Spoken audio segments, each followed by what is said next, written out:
think we are good to go now. Let's begin if you're ready. Sure. Okay. Good evening, good morning, depending on where you are. Welcome back to yet another scintillating journal club session organized by Project Encephalon. So I see like a lot of new people in the audience today, and I'm glad. So a little bit about Project Encephalon. It is a student-led organization for neuroscience enthusiasts. And while the group comprises of scientists with different areas, and like Parmvir mentioned, in different walks of their career, the one synapse that connects us all is our passion to learn the different aspects of neuroscience. If you've ever wondered how our body detects and responds to damage and pain, you've reached just the right place today. Today we have Dr. Parmvir Bahia from the University of South Florida, who will discuss her research on sensory nerves and nociceptors. I have had the fortune of knowing her for a year now and remember feeling completely awed and lost when I heard about her work. It is intriguing that for a neuroscientist, most of her work concerns the lungs and airways and how the brain detects the particles we breathe.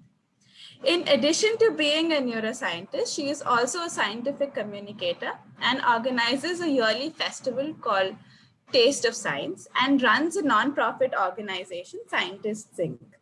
She will also be talking about her journey as a neuroscientist to inspire our budding scientists. So brace yourselves for an exciting talk, and I would encourage everyone to interact and ask questions to the speaker about her research as well as her career trajectory. You can obviously put your questions in the chat box and we will make sure we address them at the end of the talk. And you can also interact with her during the session. So we're good to go now. Thank you. I very much appreciate the introduction and the opportunity to be able to speak to folks. So if you're going to share stuff in the chat, it's better to do it in the general chat because I think that's something that I won't be able to see once I'm presenting my screen. But I have to admit, this was not necessarily the easiest presentation to put together for me because this, by throwing in the request to talk about my career, I was just like, oh, how does this work within a regular presentation? But I did have a lot of fun with it. So I wanted to make this as interactive as possible, and I'm going to be sharing little videos at some point, which I would ask you to respond in the chat with what you think is happening in those particular videos. And the reason I'm including them is that for me, I'm using them as kind of proxies for various stages of my career. So my career through neuroscience analogies, if you will. So this is the first one. Now, if you look at this little video, hopefully it's playing for everybody else. It's a bit jumpy here. But what do you think is being depicted in this video? Bearing in mind, this is all related to neuroscience.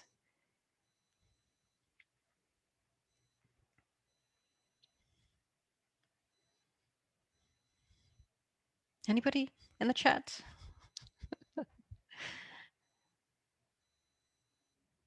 I'll give you a clue. It's related to the title that I initially put in for the talk. Close. So Ankush says calcium channel activation. Kind of. So this is just an action potential firing within a neuron. And so for anybody who's interested, I'll have all of these in a Google slide deck afterwards, and you can look up the links for these fun videos yourself. And so the reason I brought this up is because my kind of most enduring memory from being a student in secondary school in the UK was this kind of archetypal image of a neuron with its axon, dendrites, and terminals, and so on.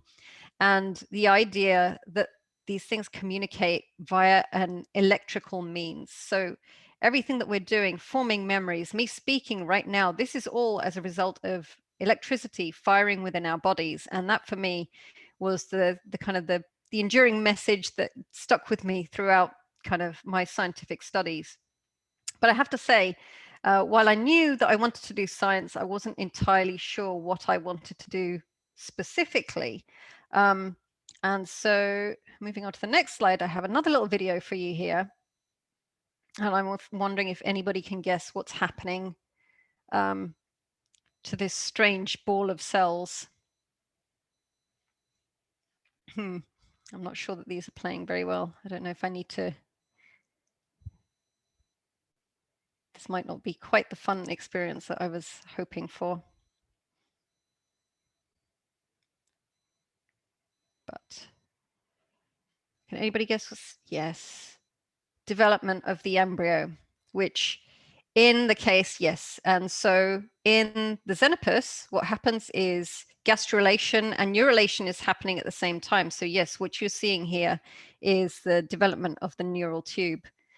And why I wanted to present this is because when we're thinking about our education, initially what we're doing is something very broad, right? We're all kind of, we're not very defined, we're not very, we're all developing at kind of the same rate. But at some point, what happens is that exposure to particular factors helps us to kind of refine the path that we're on. It gives us kind of a unique identity after a while. And so in my case, as I said, I didn't know what I wanted to do, but speaking to my science teacher, he said, well, what is it that interests you and what do you think that you're good at? And in my case, for sure, I was interested in pretty much any aspect of human biology. And the subjects that I seemed to be good at was chemistry. And he suggested to me that I look into pharmacology, which is the study of how drugs affect the body. And at the time, this instantaneously conjured up the image to me of working in the pharmaceutical industry and developing new drugs to treat diseases, which in my mind was as simple as deciding to study a disease and then developing a drug for it, which we realized that that is not the reality in any way. It's far more complicated than that. And so what I ended up doing was applying to the pharmacology program at the University of Manchester. And so there were several reasons for this. One was that it had a really brilliant broad range of subjects that I could study within kind of the realms of biology. And also it was around 200 miles away from my parents, and I was about ready for some independence at the age of 18. So some of the nice things that I got to do when I was in this program, one of the things was to be able to go and do an exchange program at the State University of New York at Stony Brook, which was at the time at least one of only 2 universities in the US that taught pharmacology at undergraduate level. And so I got the experience of being an undergraduate in the US. But the degree that I signed up to was also one that allowed for a 1-year industrial placement. And so for that, my supervisor at the time suggested I head off all the way to Germany and go and work for Boehringer Ingelheim for a year. That was something of an eye-opening experience. With my crappy high school German, I had to learn very, very quickly to be able to speak to the locals. But this, along with the subjects that I studied, I realized that I had a wonderful experience with regards to practical skills. Now, I don't want to say that science is all about learning how to pipette, but for me, the fact that I had this kind of competence within using different techniques. So I did everything from running DNA gels to studying like intense neuroanatomy and doing physiology, and all of these things I thought really prepared me to work in a lab. But it was only kind of like in the 3rd or 4th year of my undergraduate that I realized that I could actually have a career within science. Like I could go and work in a lab and be paid for that privilege. But initially I'd been thinking about the pharmaceutical industry, but I thought regardless of what I end up doing, the thing that would probably best equip me to move on is getting a PhD. So the way that it worked, certainly many, many years ago when I applied for my PhD is that in the UK, it was essentially like applying for a job. So if you wanted to find a PhD position, you would see these things advertised in various places. I'd already started to develop this interest for ion channels in neurons. And so I started looking at the supervisors that were offering these posts. Now, in the UK, much like the US now, there are programs that are being offered where students can go and rotate through various labs before deciding on the one that they want to do. But yes, in any case, I ended up going and working for a very lovely man called Dr. Guy Moss, who is still at UCL. And I found myself working in a very, very prestigious department. So for those of you who maybe heard the names Hodgkin and Huxley, the Nobel Prize winners who kind of did much of the work on developing a model of initiation and propagation of action potentials, that was in my department. And also Bernard Katz, who did a lot of important work around kind of understanding synapses. I had the extreme privilege of being taught by his PhD students. So I had to walk past these people on the wall every day and was frankly quite intimidated by the fact that, you know, this was the level of kind of work being produced at UCL. In any case, my project was on the role of small and intermediate conductance calcium activated potassium channels in sensory neurons, which is a very, very unsexy title. But what essentially these channels do is when you have an elevation of calcium within neurons, it opens up these channels to allow the efflux of potassium. And the reason why it was interesting to a lot of people, so this image is of an action potential firing. So this is one of my recordings from my thesis. You see the red line is showing you where the resting membrane potential of the nerve is. You see initially an action potential firing, and you can see that this drops down to well below the membrane potential. And this phenomenon is referred to as an after hyperpolarization. It essentially maintains the neuron in this kind of extremely kind of negative state, which is stopping it from starting to fire again. So there are various components of this which are due to be the result of different potassium channels opening. And I was trying to identify what was responsible for this slow after hyperpolarization, because the idea is that if we could somehow open up the channels responsible for that, we can stop inappropriate firing of neurons in, for example, painful conditions. The project was super complicated. I never got to identify what that protein was. I just know that the small conductance channels, which most people postulated was not likely to be it. But the way I did this was through a lot of the electrophysiology, as you see in the first image, and I took lots of pictures of the kind of cell types that these proteins were being made in. And we were also looking to see, you know, where those projections went. If you look in the spinal cord, and we see that those are in the terminals of cells associated with kind of painful stimuli. So in collaboration with some of our colleagues in Professor Tony Dickinson's lab, they had the capacity to do kind of in vivo recordings from these cells. And what they did was they would do something with the hind paw, they would poke it, or they would add some chemical, and they can record from the spinal cord. And we released a paper on this showing that these channels are probably not associated with kind of regular neuronal firing from sensory nerves, but they are probably involved in a condition called allodynia. So if you think about the nerves that are responsible for gentle touch and pressure, in the condition of allodynia, what happens is that those become hypersensitive, and people can experience extreme pain just from the normal sensation of touch.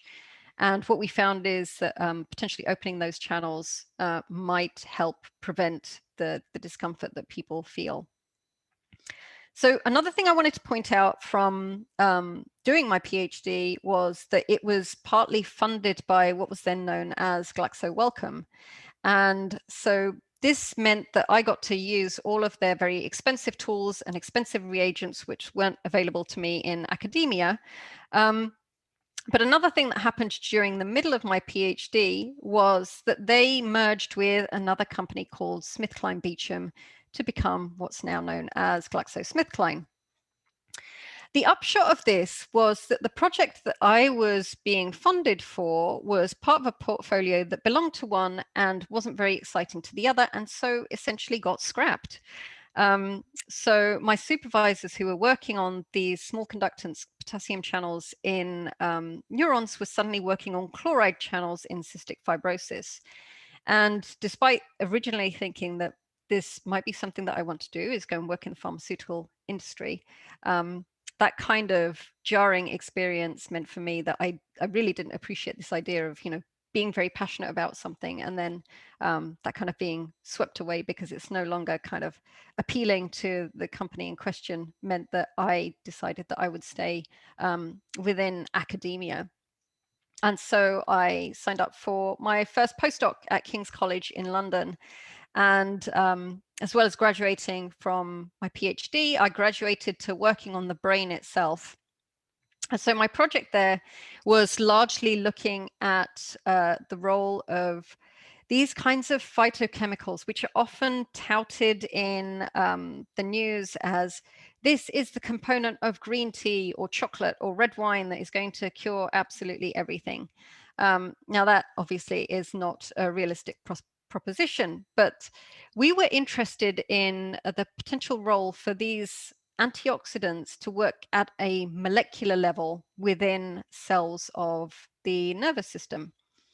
So what I was doing was looking at neurons and astrocytes, which if you speak to anyone who works on astrocytes and you dare to call them supporting cells, you will be in for a fight, because anyone who's working on glia will say to you that these cells are just as important within the nervous system as the neurons themselves, and rightly so.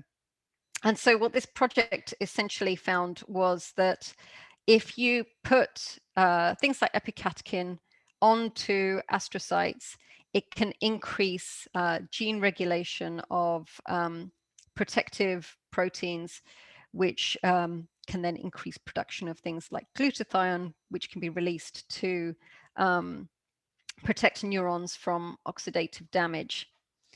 Although this is just in vitro and very, very far from an animal model, so whether that translates or not is another matter. But this now leads me to the next stage of my career, which was having done a four-year postdoc. What did I want to do next? Because the expectation is that you will become a PI, you'll get money, you'll start your own lab, and this did not appeal to me at all. And so what I did was what any grown-up would do, is start complaining to my friends on Facebook. And this led to a kind of interesting proposition for me. But before I explain what that was, I have another little clip for you to see if anybody can work out what's happening in this video. These things are so pretty. They're very hypnotic.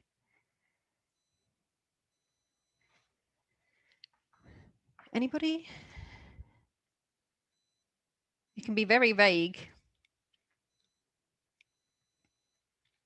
Signal transduction? Not quite. So it's a bit more physical than that.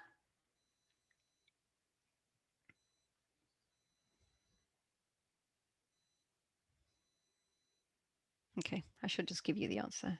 Something is traveling, don't know what. That's exactly what it is. Yes, these are actually little mitochondria that are being transported. So I have lots of friends who study this stuff. The scale, I don't actually know what the scale is on here. I think it's probably revealed in the video somewhere. But yes, so mitochondria are quite weird. You can have very, very tiny ones and absolutely huge ones. And I know people who are looking at the scaffolding proteins that move these things around. In any case, this is a metaphor for transport, for a movement of a kind of a large scale. And so that move for me was from the UK to Tampa, Florida. Now, what the outcome of my complaining on Facebook was that a dear friend of mine who also did his PhD at UCL, who'd since moved to Johns Hopkins University, had got to the stage where he did want to be a PI. And so he got funding to start his own lab. And as it happens, his research interests and my research from my PhD had suddenly converged. So he'd gone from working on hay fever to working on sensory nerves and the ion channels involved in them. And so I started up in USF as a postdoc. But there are a lot of things that we don't necessarily consider when we have to move to a whole new country, and several of them are very traumatic.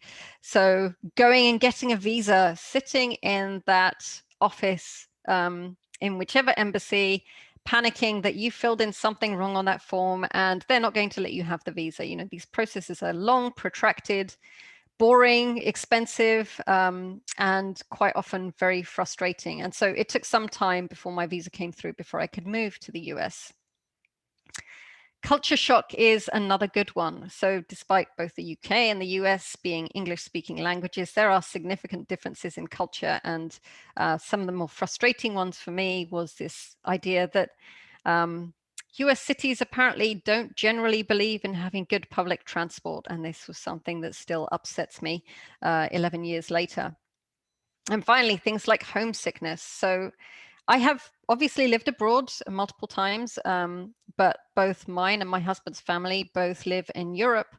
And it is brutally difficult for a close family to be that far apart. And yes, this is something that has been patently obvious within the past year when we've been unable to travel. But that being said, I am very settled and I very much enjoy working in the lab that I do. And this is the group that I work in. So the tall, skinny guy at the back with the earrings, that's my boss, Tom Taylor Clark. And one thing I wanted to point out is my title that I have now, which is research associate, can sometimes be kind of meaningless because especially in the US, it can vary from one institution to another. So actually at the neighboring Moffitt Cancer Center, a research associate is somebody who potentially has an undergraduate degree, but they're working as a lab scientist. At USF, it means something a bit more specific, which is that I have a PhD, I completed a postdoc, and now I am a senior scientist. I'm a member of the faculty, but not on a tenure track. And so that means that I wouldn't get promoted, but as I said before, that's something that I don't necessarily want to do. So this is great for me. I get to do the fun stuff in the lab. So finally, on to some science for you. What are the conditions that I work on? I work on things like chronic cough, asthma, and chronic obstructive pulmonary disorder. So some people might be thinking, but wait, what has this got to do with neuroscience? And that's completely understandable because when we think about these diseases, we think about infectious agents, we think about bacteria and viruses, we think about the immune system, and generally the treatments that people come up with, those things target those aspects of the biology, right? So we give steroids to asthmatic patients to kind of tamp down the immune system. But of course, your sensory nerves go throughout your body. They are the way that your brain keeps monitoring what is happening within your organs, tissues, your muscles. And so if we look at an example that everybody's probably more familiar with, you have sensory receptors in your skin. And a familiar response to a lot of people will be touching something hot or cutting yourself. And what that will do is that will trigger a series of signals. Sorry to interrupt. Sakshi, can you please mute your audio?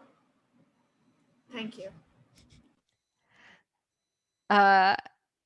Yes. Okay. So you have this series of signals that's transmitted to the central nervous system, and in this case, that's the spinal cord.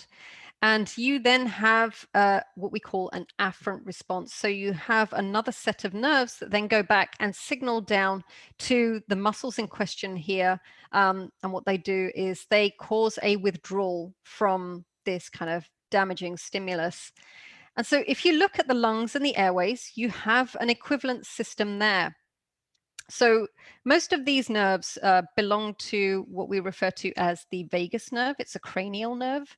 And so you have the same kind of terminals which end up within the tissue of the lung.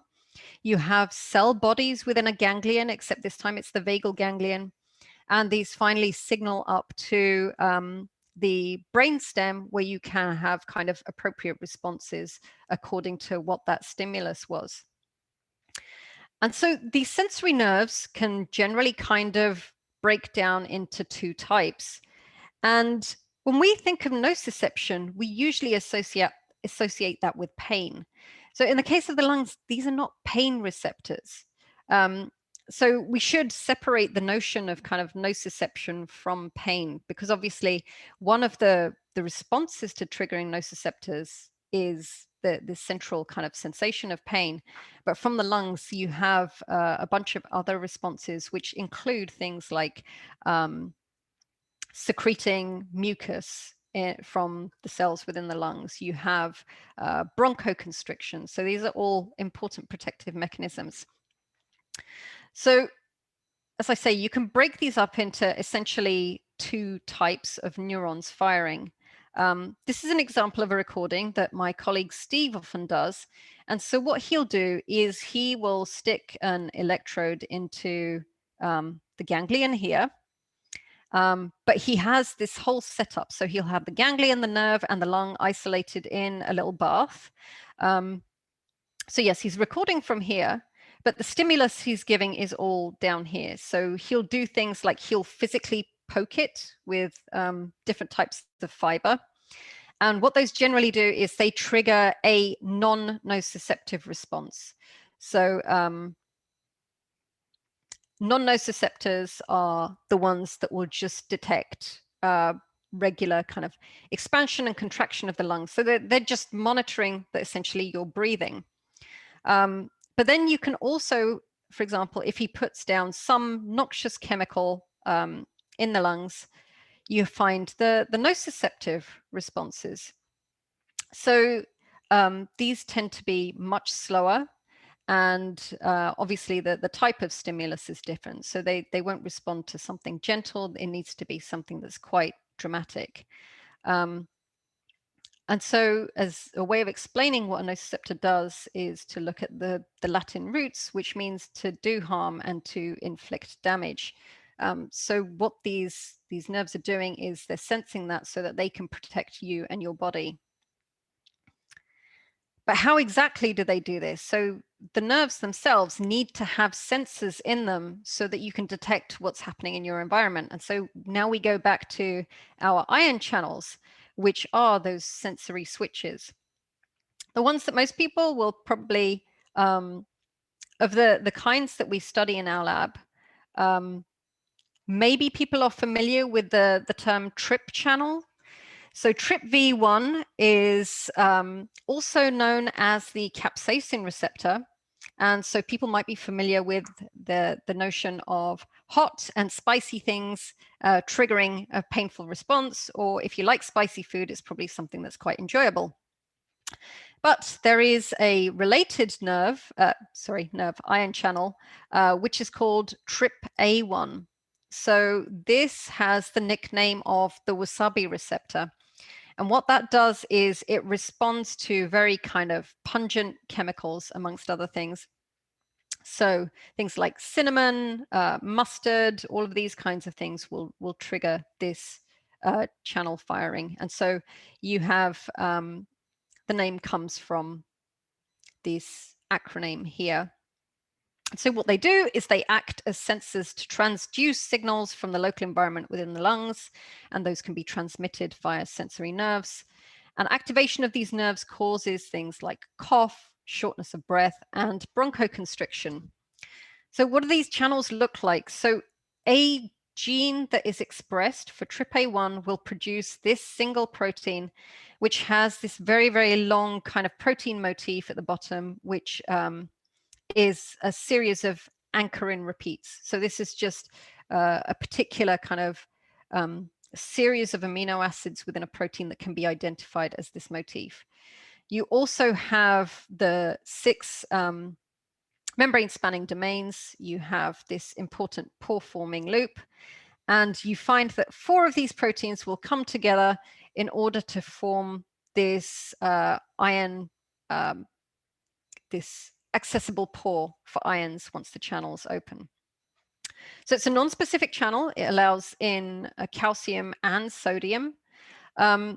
But another interesting thing to point out about it is that it doesn't necessarily trigger action potentials by itself. What it does is it ramps up the positivity within the cell so that then voltage-gated channels can be triggered, and those then stimulate the train of action potentials. So what TRPA1 does is it creates this generator potential. So as I said before, there are kind of various ligands that will activate the TRPA1 channel. As we know in nature, the biological systems like to have specificity. So most receptors will be triggered by a very specific type of chemical. So TRPV1 binds capsaicin and related chemicals, and it has a very specific binding pocket for those things. Now, the curious thing about TRPA1, we refer to it as a promiscuous channel because it seems to bind all sorts of random things. So looking at these chemicals, it doesn't look like there's much that relates them. But one thing that they do all have in common is that they're electrophiles. So among these things, you find chemicals that are, as I said earlier, these irritant chemicals which can be found in food. Some of these chemicals, these kinds of chemicals, can be found in pollution. So obviously the kind of thing that we end up breathing in from cigarette smoke. And oops, this is mislabeled. This is actually, you know, it's an immune molecule. So there are actually components that we produce from our own immune system that triggers these channels as well. So what's the thing that they all have in common? They are all electrophiles. What does this mean? They love electrons. And if you look at any protein, you'll have, those proteins will contain cysteine residues. And they have this group here which likes to donate its electrons to the appropriate chemical. Now, I'm wondering, though, if anybody can work out why this might be an issue. So what is odd about having cysteine as a target for a drug to bind to?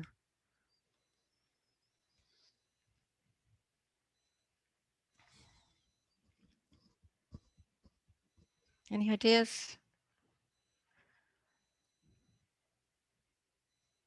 Disulfide bonds, yes. But I'm thinking more about the kind of ubiquity of cysteine residues. Yeah, it's, yeah, so that's one, yeah, TRPA1 would bind to pretty much all electrophiles. But essentially the point that I'm trying to make is that, this is a little reaction to see what you get, is that all proteins have cysteines in them. So this seems like a pretty weird activation mechanism, right? So if you have something that is found absolutely everywhere, how is it that TRPA1 is activated by these things, but other things are not? And one curious thing I want to mention is the fact that this kind of form, this electron donating form of the cysteine residue, only occurs in kind of more alkaline pHs. So if you think about the body being at 7.4, this would not exist in this state. So this is just something to keep in mind as I kind of go through the rest of the presentation. So various groups have started to categorize these cysteine residues. And what you're looking at here is basically all the ones marked out. So a lot of this work has been done by David Julius's group. And essentially what they started to do is mutate those cysteines to other amino acids. So if you don't know how this is done, you essentially just take some DNA and you can alter the nucleotides so that instead of making a cysteine, when the full protein is expressed in a cell, it'll make something usually like alanine, which is completely unrelated. And so, yes, they found that there were various cysteines that when they did the functional studies, these blocked out the function. But one of the complications with doing these things is that you don't know if you're also somehow changing the protein by, because obviously this amino acid sequence is very important to how it functions. And so this kind of led us to, those are just the amino acids that they specifically found were important. This led to our paper on this particular phenomenon.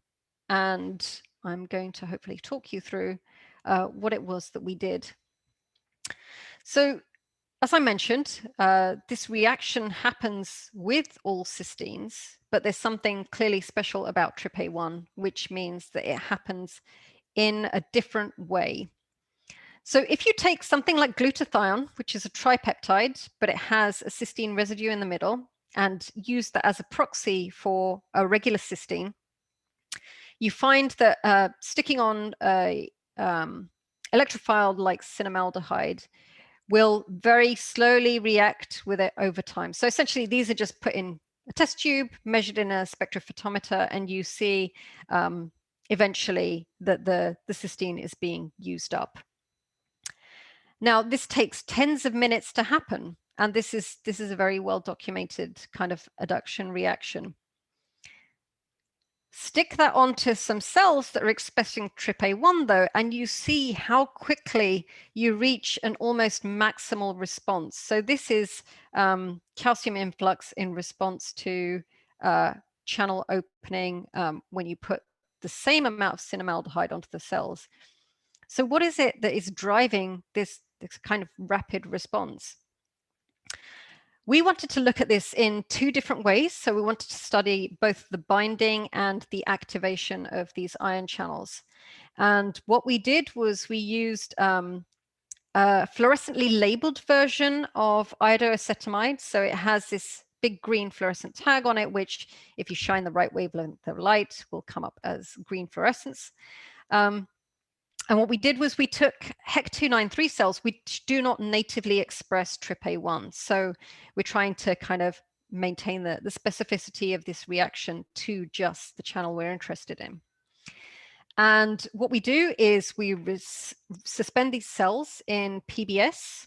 You treat with this fluorescent version of iodoacetamide. Then you put on a load of unlabeled iodoacetamide to then go and occupy all the other kind of cysteine and wash off any excess. Then we lyse the cells and we use an antibody to help kind of pluck out our TRPA1 from the lysis. What you can then do is run all of the protein on a gel, which is, you run a current across it and it separates out the bands according to size. And we always got this nice specific band for the human TRPA1 protein. And this is what a real world version of those gels looks like. And you're seeing in the top here, this is binding from the fluorescent tag on the BODIPI. The second panel here, you're seeing this is the expression of the protein, which we identified using an antibody. And this is an overlay of the two. And at the top, you can see as you increase the concentration of the iodoacetamide, you increase the amount of time that this goes on for, you see an increase in binding, which seems quite natural. What you do, if you map these out though, you express or you plot out the amount of binding relative to the amount of protein to make sure it's normalized. you see that you have this very quick response at the beginning, and then you have this much slower response, which is kind of, it kind of is in keeping with this idea that you have something that is reacting very quickly, but you potentially have other cysteines in there that are reacting more slowly. So the activation we studied using, let me see if I can get this to work. Using something called calcium imaging. So what we do is the cells, again, making this TRPA1 protein, are loaded up with a fluorescent dye. And as you open up the channels, it allows an influx of calcium, which binds to this dye and produces beautiful change in fluorescence within the cells. So you can measure this, the extent to which calcium is moving into the cell. And again, if you plot this out, you can see that the higher the concentration of the iodocetamide, the bigger the response, and kind of the more calcium you have going into the cells. So this is kind of our basic setup for being able to study the rest of the system. Okay. So we wanted to pinpoint which of these cysteines might be doing this very strange thing in order to activate the TRPA1 channels. And we came up with this model of experiment where the iodocetamide is applied for a short amount of time. And then we put on a second electrophile so that we can identify the two different types, called N-ethylmaleimide. And this actually binds to cysteine residues much faster than iodocetamide. So if we see anything response to the iodocetamide, it should be quite specific. And then finally, what we do is denature and reduce the protein, which, so various people mentioned earlier that cysteines are often trapped in disulfide bonds. What this then does is it unfolds the entire protein, so it's linear. So all of these cysteines are now exposed. And we put on a third type of electrophile called N-methylmaleimide. And this now kind of mops up any remaining cysteines that might be available. And what I then did was I handed this over to my colleague Stan Stevens, who is an expert in mass spectrometry. And we then used the technique to be able to identify at a molecular level what was happening with regards to this binding. So this little map shows you every single cysteine within the TRPA1 protein. And what you see in the red bars here, this is iodocetamide binding. The second part of the bar is the ethylmaleimide, and the blue is the N-methylmaleimide. And what you find is there's one specific cysteine here, the 621 cysteine, which is almost completely bound within this very short time period of quite a low concentration of iodocetamide. And you can also see that a couple more of these are picked up. So now we have this kind of model of these specific cysteines, which are attracting electrophiles, and the others are largely unresponsive. And if you take the rate of this reaction, you can find that the binding to 621 is, 100 times faster than the other cysteines, and the ones that are not labeled, it's thousands of times faster than a standard adduction reaction. And to confirm this kind of in a physiological way, we went back to our calcium imaging and mutated out these two cysteines here, which other people have also documented. And so converting them to an alanine or a leucine, what you find here is that the native protein is well activated by iodocetamide, but then either of these mutants, 621, 665, both of these are clearly somehow required for the channel's activation. So what is happening here? Why is this one particular cysteine so very special? So when we map out these kind of amino acid chains, we always think of them in a very linear way, except of course, the way that proteins function is that they fold into specific conformations, and these are very important to how they do what they do. So another colleague at USF is And don't ask me how he does this. I don't understand computational modeling in any way. But based on the predicted sequence of this and being able to kind of drive the weighting of where they think this would end up, we found this kind of model. So you see, while these are linear here, a lot of these residues come very close into contact with each other and very likely to have an effect on how the others work. So as I mentioned earlier, this reaction only occurs under kind of alkaline conditions. And so how do we produce alkaline conditions when your entire body is desperately trying to maintain you at 7.4 pH?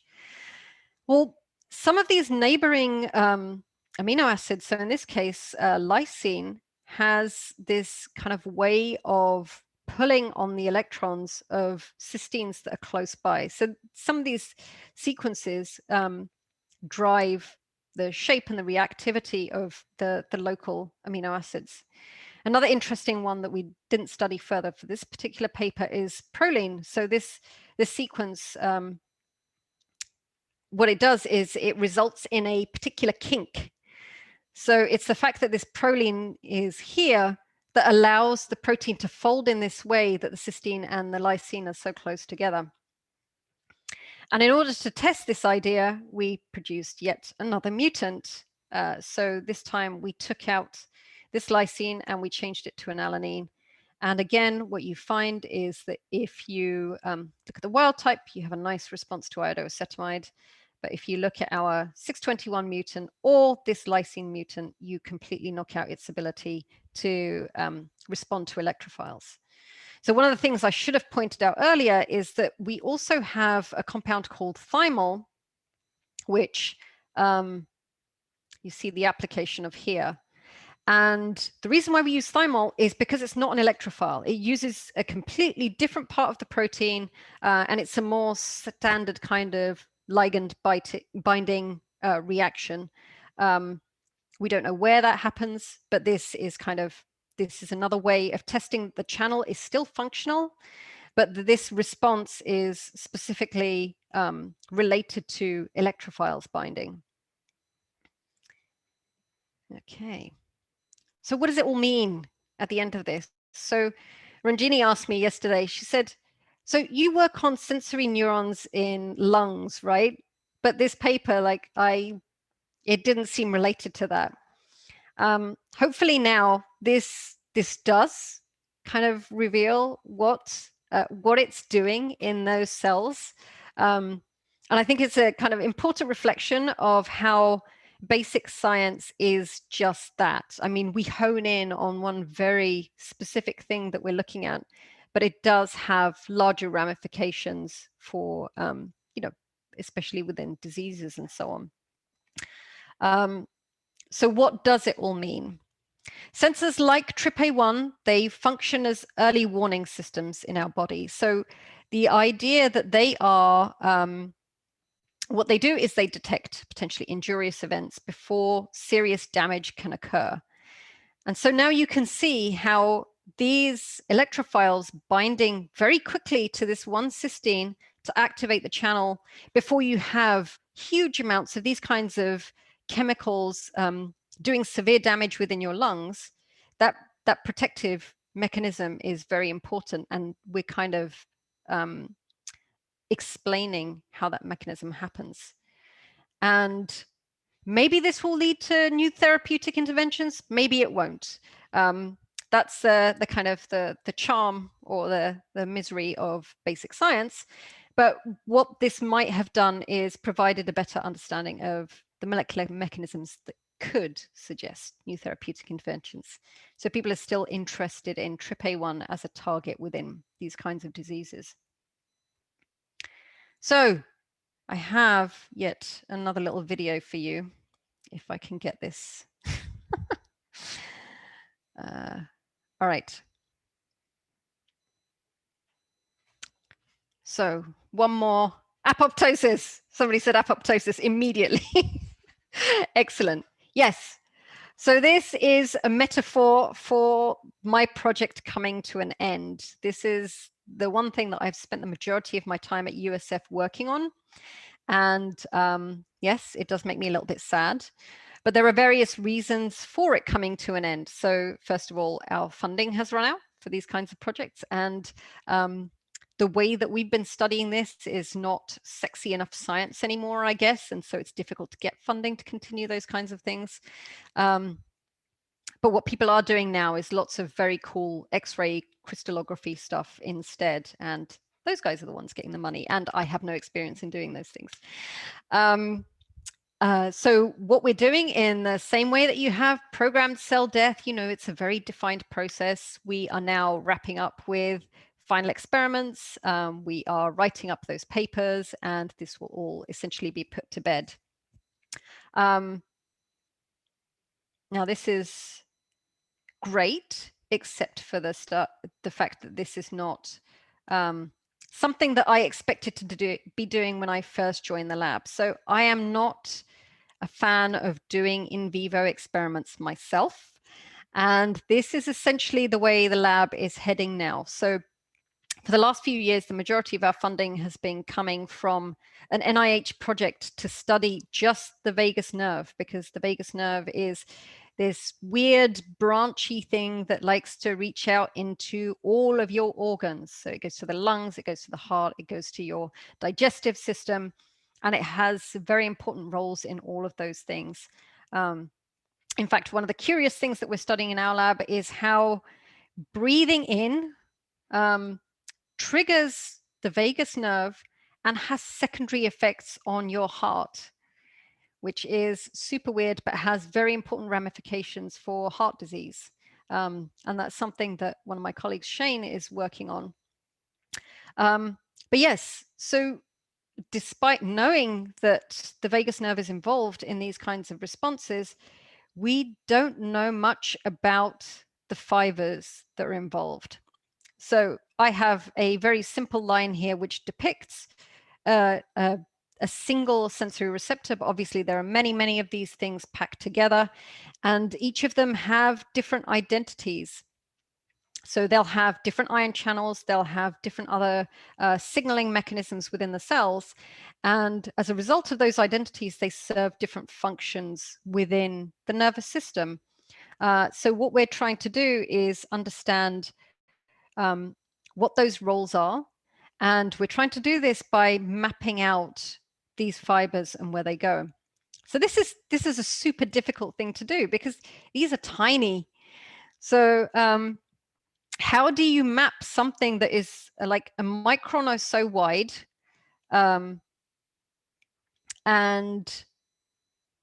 you know, these things are they're barely detectable in a microscope, and yet it reaches up within an animal. Okay, it's centimeters, but in humans these things are, you know, they can be a meter long.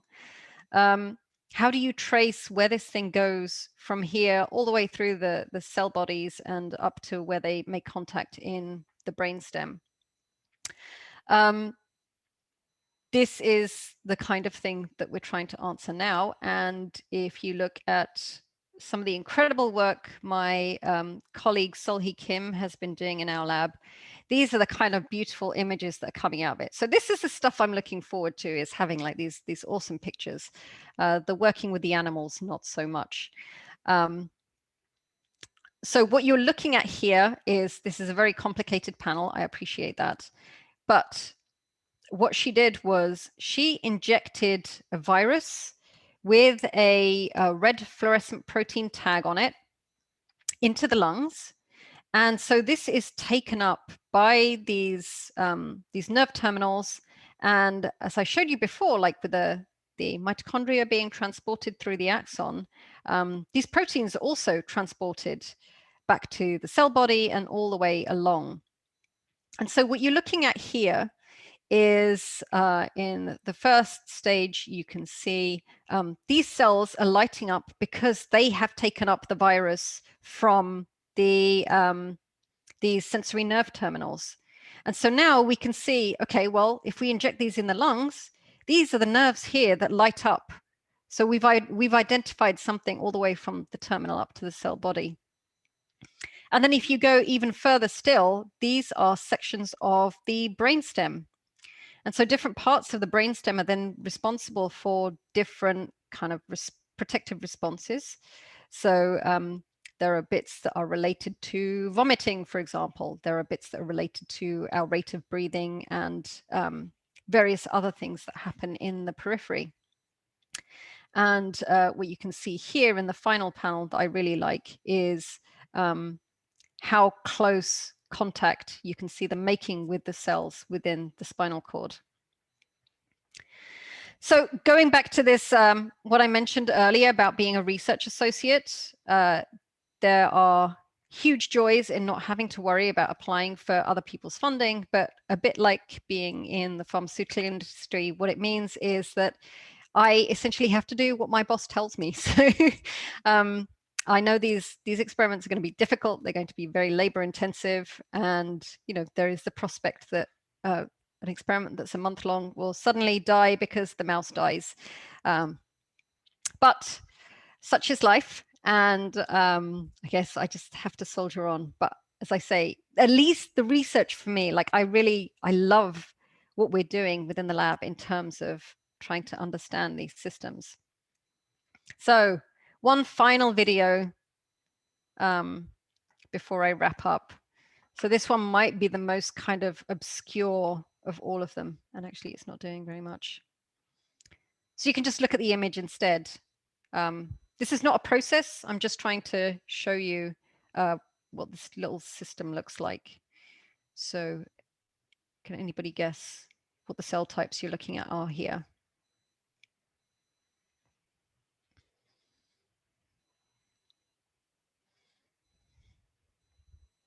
I can give you a hint. Neuron and glia, yes. Yeah, so the very bright one is a neuron and it's on a bed of astrocytes. And so what I wanted to highlight by showing you this is the idea that kind of nothing happens in isolation and everything is part of a, you know, a bigger kind of connected system of things. And so for me, I'm not just interested in science, I'm interested in science outreach, because I don't think that science should only be accessible to us. I don't understand why we would want to continue talking amongst ourselves in a language that is completely inaccessible to most people and quite often comes behind a paywall. I just love science so much, and I have seen, even talking to my parents and my sisters who have absolutely no interest in science, I can share like one of my, you know, beautiful fluorescent images, and now all of a sudden they're like, that's so cool. And it's inspiring that kind of curiosity in people that drives me to do outreach.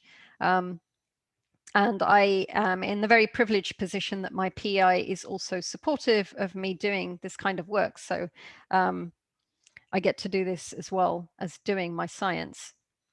So what we did in 2013, 14, something like that, we set up a non-profit to help lead new kind of science outreach engagement efforts.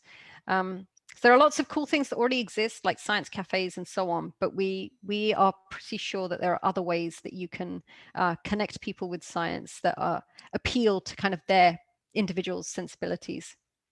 So this is the mission of our nonprofit, to create unique connections between people and science. And as Ranjini mentioned before, we have two major programs. So one is an annual festival that usually takes place in person, happens at the end of April. And this year will sadly all still be online, although we are getting pretty close to the majority of people being vaccinated. And so I'm very excited to go back to doing in-person events with people. And, you know, I've got to meet a lot of the audience members over the years, and they have very excitedly said how some people, you know, they finished high school science, and as a result of one of the events they went to, they suddenly understood the immune system better. And this is the kind of connection I want to be able to make for people. It's that, you know, science is not just this ephemeral thing that happens somewhere over there. And I suspect a lot of people here have been explaining to people research that they have very little understanding of, because we're all trying to explain COVID-19 to friends and family members who don't have scientific experience, and it's a skill, it's a challenge. And I'm very appreciative of the scientists who come out and do this with us.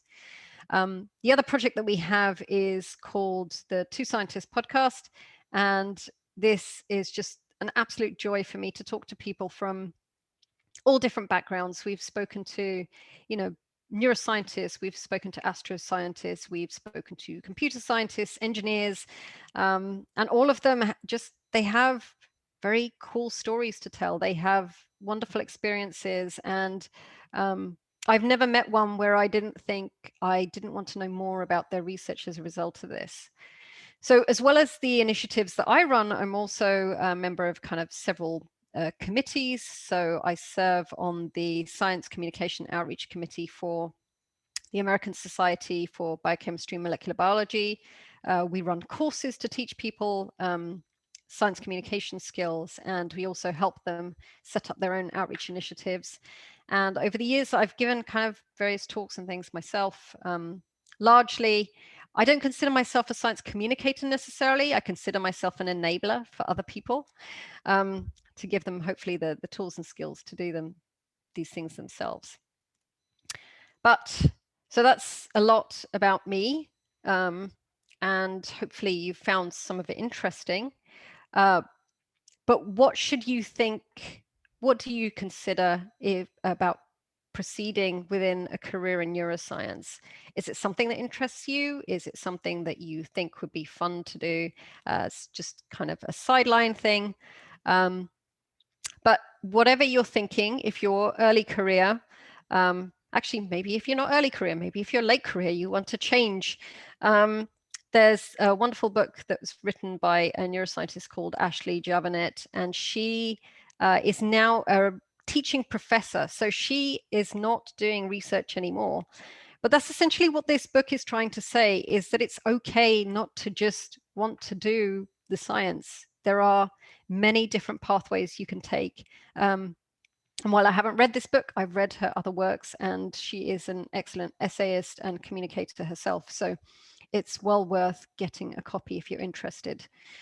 The other thing I want to point out is that maybe you just don't want to do lab science at all. And I was following this conversation on Twitter. Suzanne L. Harris is someone who's well worth following if you're on Twitter, as she is an advocate of mental health issues, particularly within science and academia. And she was being asked by somebody who continues to work on academia why she left science. And her response is, I didn't. Science is not just this one kind of very homogenous idea. And this was followed up by Mariam Zaringalam, who said, it's an ecosystem. We need people to do all of these jobs in order for science to be a functional and useful thing for society. So I thought that this was something that, you might want to consider, that you don't have to just be doing, you don't have to be a scientist to be engaged within science. So what are my kind of concluding thoughts? Essentially, there's a lot you can do. There are a lot of opportunities for people. But I would say, think about yourself, value your own interests. So if, like me, you like the idea of science communication outreach, find yourself a position where you can pursue those interests. If you want to fight racism, if you want to foster animals, do those things. You should do what makes you happy. Value your time. So, if you are considering going into academia, I would highly suggest researching your supervisor. You don't want to find people who essentially want you to be there all the time and don't take your kind of personal, your life into consideration. I've been really lucky. All of my supervisors have essentially had very healthy work-life balances. They come into work at 9, they leave at 6, and they expect their employees to have a similar lifestyle themselves. The last one is just to value yourself. Take care of yourself. Science is not the be-all and end-all. Another thing I've had to contend with over the years is the fact that I actually suffer from chronic pain myself. And I've had to take, significant amounts of time off for this. And again, those same supervisors have always been really understanding and supportive if all of a sudden, I have to take off 2 or 3 days just because I can't concentrate on what I'm doing. And that allows me to kind of recuperate and go back to work and be a functional human being. So yeah, that's essentially it for me. Thank you so much for listening, and let me know if you have any questions.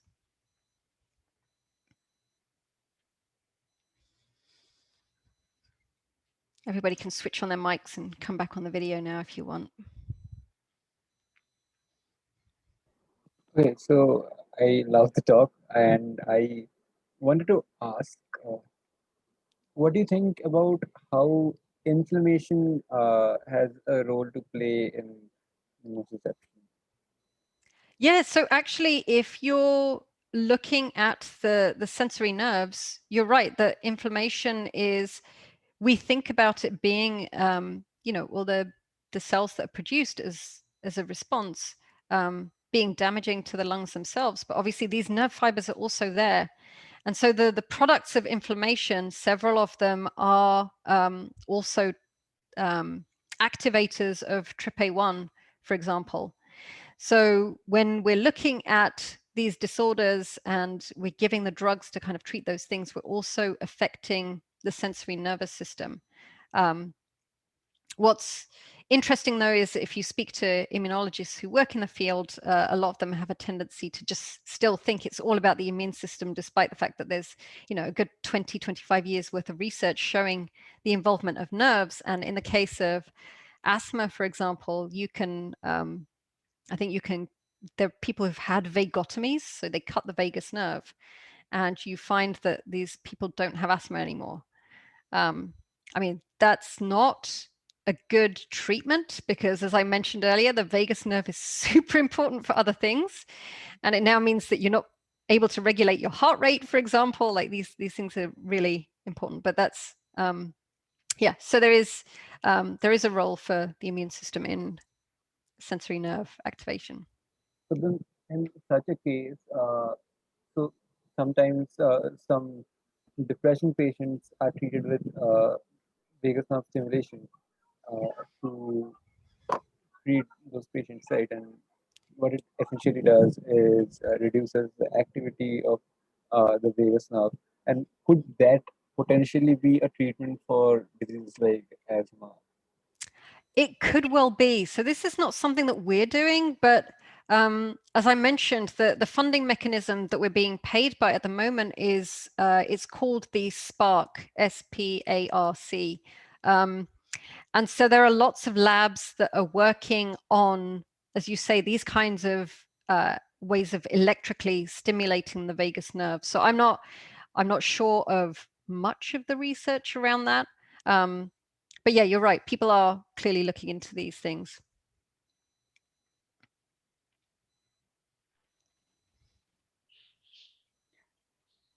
Hello. Hi, Tatiana. Hi.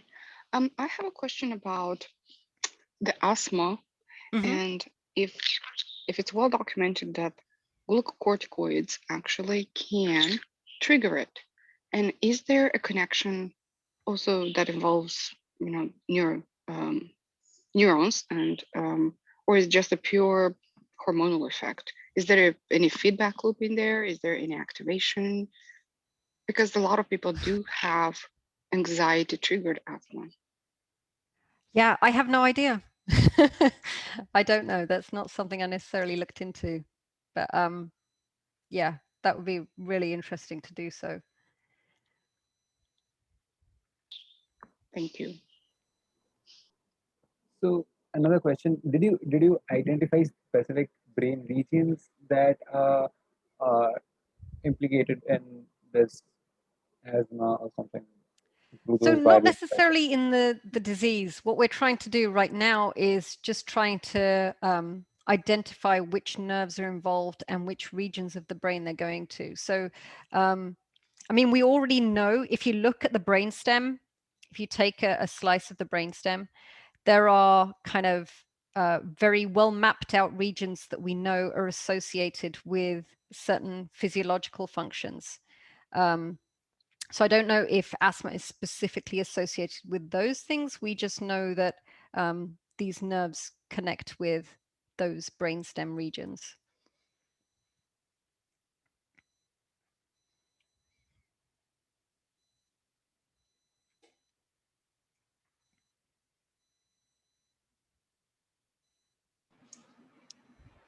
Okay, so I'll ask a question.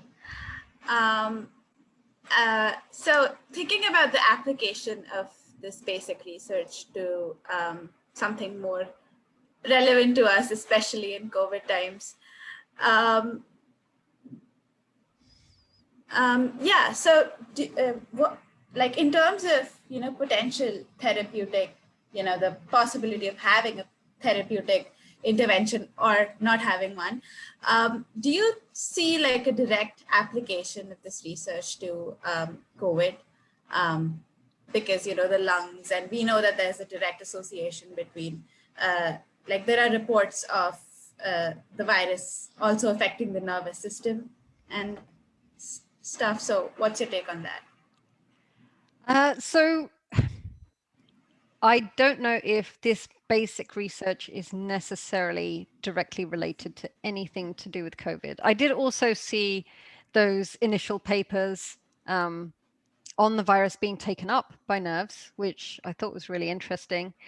But I also looked at those papers and thought, oh my God, people are also venturing out into a field of research that's probably not their own, like so many people did. And yes, so my own kind of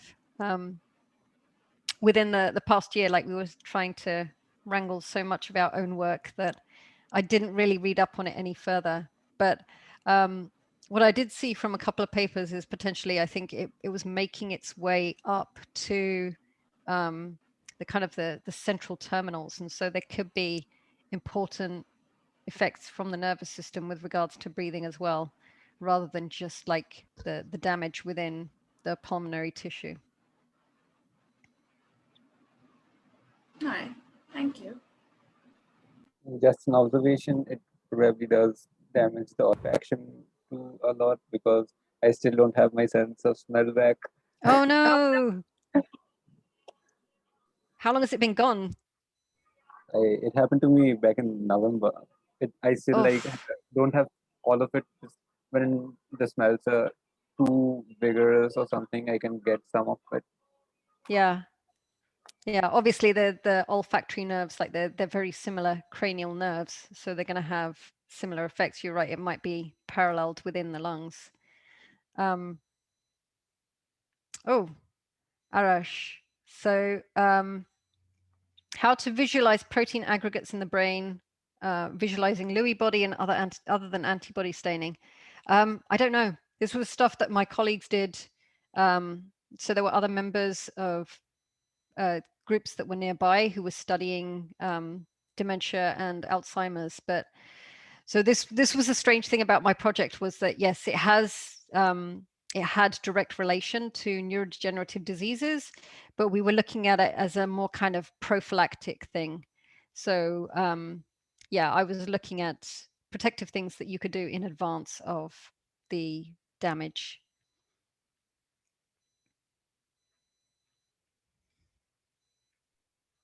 I have another question. That's fine. So you mentioned that the membrane potential due to the calcium non-specific. Okay, I have to rephrase a bit. So due to the non-specific channels that open up, and then they raise the membrane potential to a higher level. So then now you have with a weaker potential, you can actually activate the neuron and trigger an action potential. Is there any sign that there is a feedback loop in the system, that you now have a train that outputs the chemicals somewhere close by, and now that actually goes back and it's taken up by the neuron or other neurons, and there is a feedback loop that actually it's self-sustained, and there is a train that it has to somehow be broken? So there are a couple of things to consider here, and one is that most nerves, like, they don't get to fire trains very long, because the channels that are involved in action potentials, they will enter a kind of refractory state. Because if you have too much calcium coming into a nerve cell, it's excitotoxic. So they have this own kind of break whereby after they've fired a few, like, the channels would then close, and then they stay in this kind of inactive state for a long period of time. So it's not easy to trigger them again. Now, there are kind of disease conditions where there are, neurons, not the neurons, the ion channels are affected. So you can have issues, but in this case, like within sensory neurons, like in a healthy cell, that's not going to happen. The other thing I would say in terms of having local effects, this is kind of difficult. So if I go back to the pictures that I had with regards to how the sensory neurons are, they have very, very kind of small fibers within the lungs. And so once those channels are triggered, like, essentially the signal goes all the way up the nerve, and we're talking about a very long kind of axon, to then the synaptic responses are happening at the far end. So those are happening within the brainstem. So I don't know whether it seems unlikely that there would be something locally that could then affect those nerves. But yeah, I mean, it might be that other cells in the periphery could be affected to release something that then adjusts how the nerve terminal is working. Does that make sense? Yes, yes. I didn't probably realize how long the action potential had to actually travel to the body of the neuron. Those are long nerves. Yeah, we have a tendency to kind of draw these cartoons of nerves as being this long with a nice big fat cell body. But if you imagine the cell bodies of these things are about 10, 20 microns. And then the axons, in the human body, we're talking 30, 40, 50 centimeters. All right, I guess if there are no more questions. One more. Go ahead. Just a quick one about allodynia. Mm-hmm. Is this a genetic condition, or it can be developed in life? No, I think in most cases it's due to neuronal damage. So people who experience injury, for example, that's where allodynia comes from. I mean, I could be wrong. It's a long time since I studied that. I don't think there's a natural condition. No, I was wondering just if in relation to autism spectrum, because some of people that are on the autism spectrum have sensory problems. So I was thinking maybe. Oh, that's really interesting. Yeah, I hadn't thought about that before. I'm tempted to look it up now.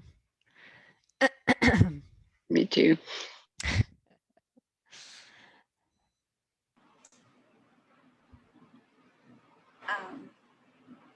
I guess there's one last question for you in the chat box. The effect of MTB on the nociceptors in the lungs, whether it perturbs neural pathway. I don't think I understand the question.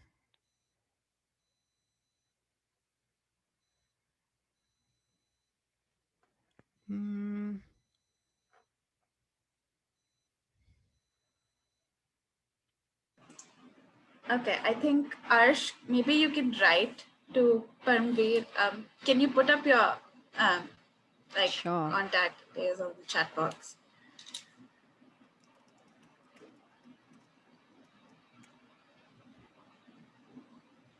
Yes. So I think we'll wrap up. Thank you again for joining in, especially so early, and for all the people who are, joining in during their breakfast timing. Thanks a lot. This was really wonderful. And yes, I do understand what ion channels have to do with lungs. And yeah, I mean, I guess I could call myself a little more educated now. So thank you, Parmvir, and we look forward to hosting you again sometime in the future. Oh, there are way better scientists you can speak to. But thank you. I appreciate the opportunity. All right. Thank you, everyone. Thank you. Thank you, Parmvir. Bye. Thank you, Ranjini. Thank you. Bye.